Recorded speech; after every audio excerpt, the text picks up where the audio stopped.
जिस तरह से चुनाव शाइस्ता परवीन का मेयर का चुनाव वहां पे जिस तरह से चढ़ा था, जिस तरह से शाइस्ता परवीन चुनाव मेयर की जीतने जा रही थी, ये कहीं न कहीं पुलिस को इस रूप में भी, इस एंगल से भी इन्वेस्टिगेशन करना रोकना चाहता है शाइस्ता परवीन को। मेयर का चुनाव अगर वो अच्छे से लड़ रही थी, किसकी साजिश? जो विरोधी पार्टी, जो लोग उस विरोधी दोनों पार्टी कोई हो सकती है। बहन जी ने पहले ही ट्वीट करके कहा कि भाई हम परिवार के लोग आरोप लगा रहे हैं, उस आरोप सिद्ध होते ही हम पार्टी फैसला ले लेगी। अभी कोई आरोप सिद्ध नहीं हुआ। बीएसपी नेता उमाशंकर सिंह हमारे साथ हैं। आज निकाय चुनाव को लेकर के मायावती ने एक बड़ी बैठक की है, क्या बताया है, क्या रोड मैप के साथ आप लोग निकाय चुनाव में जा रहे हैं? अब देखिए, इस चुनाव को माननीय बहन जी बहुत गंभीरता से ले रही हैं और बहुत मजबूती से लड़ने का उन्होंने संकल्प लिया है और कार्यकर्ताओं को भी और पदाधिकारियों को भी संकल्प दिया है। अब अंदाजा लगाइए कि हमारे पार्टी के अन्य जितने प्रोग्राम चल रहे थे बूथ स्तर पे, सेक्टर स्तर पे, जो सभी जोनल्स को और पदाधिकारियों को, वरिष्ठ पदाधिकारियों को लगाया गया था, उस सारे प्रोग्राम नगर निकाय को देखते हुए स्थगित कर दिए गए। केवल कहा गया कि केवल हमें फोकस करना है नगर निकाय केवल हमें फोकस करना है नगर निकाय के चुनाव में, हमें नगर निकाय के ही चुनाव पे फोकस करना है।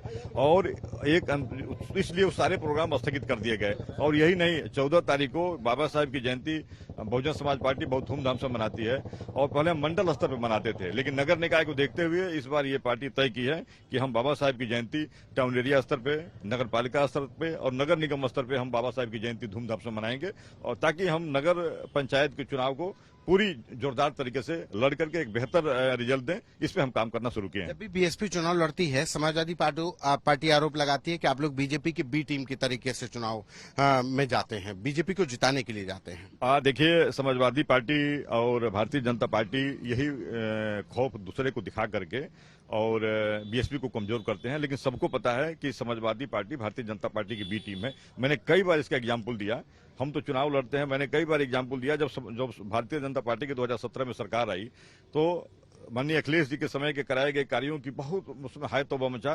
कई बड़ी बड़ी जांच एजेंसियों से जांच कराने की बात आई, बल्कि एफआईआर भी दर्ज हुए, लेकिन आप देख लीजिए 6 साल बीत गए, कहीं कोई भी जांच, और नहीं तो मैंने अलंकृत उपकृत किया जाता है, कहीं कोई जांच नहीं हुई। इस तरह से तमाम एग्जाम्पल हैं, अब हम गिनाने लगेंगे तो मतलब आप अंदाजा लगा लीजिए। और आज देख लीजिए, अब अखिलेश जी की घबराहट देख लीजिए, बौखलाहट देख लीजिए, उनके जमीन से उनकी जो जमीन खिसकती जा रही है उस पर आप देख लीजिए, अंदाजा लगाइए। अब वह मान्यवर कांसी राम जी के सहारे मान्यवर कांसी राम जी की मूर्ति अनावरण करने जा रहे हैं। अब कल स्वामी प्रसाद मौर्य अपने कॉलेज में एक बड़ी अम्बेडकर काशीराम जी की मूर्ति लगाकर एक बड़ी मूर्ति को अनावरण करने जाएंगे अखिलेश यादव।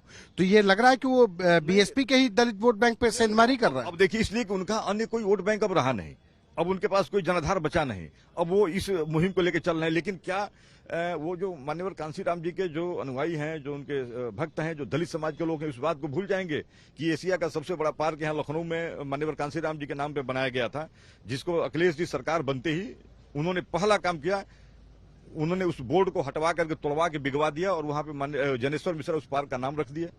क्या ये पूरी जनता भूल जाएगी उत्तर प्रदेश की कि मान्यवर कांसीराम शहरी आवास जो पूरे उत्तर प्रदेश के सभी छोटे बड़े शहरों में बनाए जा रहे थे, अपार्टमेंट, और वो केवल ये था कि न कि कोई विशेष वर्ग के लिए था, केवल गरीब लोगों के आवंटन के लिए बन रहा था। अखिलेश जी की जैसे सरकार आई, उन्होंने पूरा जहां जिस स्तर पर वो बना था मान्यवर कांसीराम शहरी आवास, उन्होंने रोक दिया। क्या मैंने रोक कर उसी तरह छोड़ दिया। वो कोई हमारे लिए, अपने लिए नहीं बन रहा था, गरीबों के लिए बन रहा था और माननीय कांसीराम जी के नाम पे बन रहा था, लेकिन अखिलेश जी आते ही आते मुख्यमंत्री बनते रोक दिया। क्या ये लोग भूल जाएंगे कि अखिलेश जी के शासनकाल में जो दलित के जो प्रमोशन में जो आरक्षण था, उन्होंने अखिलेश जी ने समाप्त किया। और यही नहीं किया, जब पार्लियामेंट में इसकी बिल पेश होने जा रही थी तो अखिलेश जी के ही सांसद ने उस बिल को फाड़ दिया। इसलिए अखिलेश जी अब ये कोई नौटंकी न करें, कोई ढोंग न करें, इसके सब जनता जानती है और अब इससे कोई फायदा नहीं होने वाला है। निकाय चुनाव में अकेले चुनाव लड़ेंगे और अपने सिंबल पे चुनाव लड़ेंगे? जी निश्चित, हम निकाय चुनाव अकेले लड़ने जा रहे हैं और मजबूती के साथ लड़ने जा रहे हैं। और 14 तारीख को बाबा साहब की जयंती भी उसी रूप में बना करके निकाय चुनाव की हम बिगुल बजाएंगे, शुरुआत करेंगे। आखिरी सवाल, शाइस्ता परवीन को लेकर के बड़ा असमंजस है, 25,000 के इनामी आपकी पार्टी में है, पार्टी उनके साथ खड़ी है कि नहीं खड़ी है? देखिए, पार्टी पूरी तरह से, अभी मान लीजिए, जब तक पार्टी बहन जी ने पहले ही ट्वीट करके कहा कि भाई हम परिवार के लोग आरोप लगा रहे हैं, उस आरोप सिद्ध होते ही हम पार्टी फैसला ले लेगी। अभी कोई आरोप सिद्ध नहीं हुआ। अभी प्रशासन भी लगी, पुलिस ने तो 25,000 का इनाम घोषित कर दिया। 25,000 पुलिस ने इनाम घोषित किया है और यह सब एक स्ट्रेटजी के तहत किया गया है कि शाइस्ता परवीन चुनाव न लड़ने पाए। तो इसलिए ऐसा नहीं है। मान लीजिए अभी जब उसकी पुलिस ने, हम साफ कहे हैं कि अगर कहीं इसमें इन्वॉल्वमेंट होगा हत्या में, तो बहुजन समाज पार्टी वैसी पार्टी नहीं है।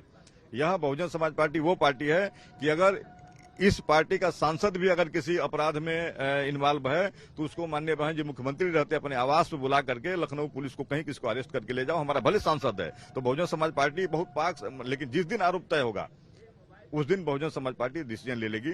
अभी तक कोई आरोप नहीं तय हुआ, अभी तक पुलिस के पास एक शूटर नहीं पकड़ा गया जिससे कि यह पता चले कि इसमें किसका इन्वॉल्वमेंट है। ये जरूर है कि वहां के वर्कर हमारा ये बता रहे थे कि जिस तरह से चुनाव शाइस्ता परवीन का, मेयर का चुनाव वहां पे जिस तरह से चढ़ा था, जिस तरह से शाइस्ता परवीन चुनाव मेयर की जीतने जा रही थी, ये कहीं न कहीं पुलिस को इस रूप में भी, इस एंगल से भी इन्वेस्टिगेशन करना कौन रोकना चाहता है शाइस्ता परवीन को? मेयर का चुनाव अगर वो अच्छे से लड़ रही थी, किसकी साजिश? जो विरोधी पार्टी, जो लोग उस विरोधी, दोनों पार्टी कोई हो सकती है। कौन? भाई समाजवादी पार्टी, भारतीय जनता पार्टी, भाई वहाँ तो भाजपा के मेयर ही, हम मेयर भाजपा के मेयर ही हैं। तो कहीं न कहीं से अपनी जमीन खिसकती लोगों को दिख रही थी, जो वहां से वर्करों की रिपोर्ट है कि हम चुनाव जीत रहे थे। इसलिए तो मुझे लगता है कि पुलिस को हर एंगल से जांच करनी चाहिए। मैं पुलिस की जांच में कोऑपरेट करने को तैयार हूं। पुलिस हर एंगल से जांच करे। केवल मेरा मानना है कि किसी को निर्दोष को न फंसाया जाए, लेकिन दोषी कोई जो भी हो वो बचे भी ना, ऐसा मेरा मानना है। उमाशंकर जी, ये थे उमाशंकर सिंह, जिन्होंने निकाय चुनाव में बीएसपी की क्या स्ट्रेटेजी होगी और उसके साथ ही शाइस्ता परवीन को लेकर बीएसपी का जो स्टैंड है वो भी बहुत बेबाकी से रखा। कैमरा पर्सन रोहित के साथ संतोष कुमार, यूपी तक।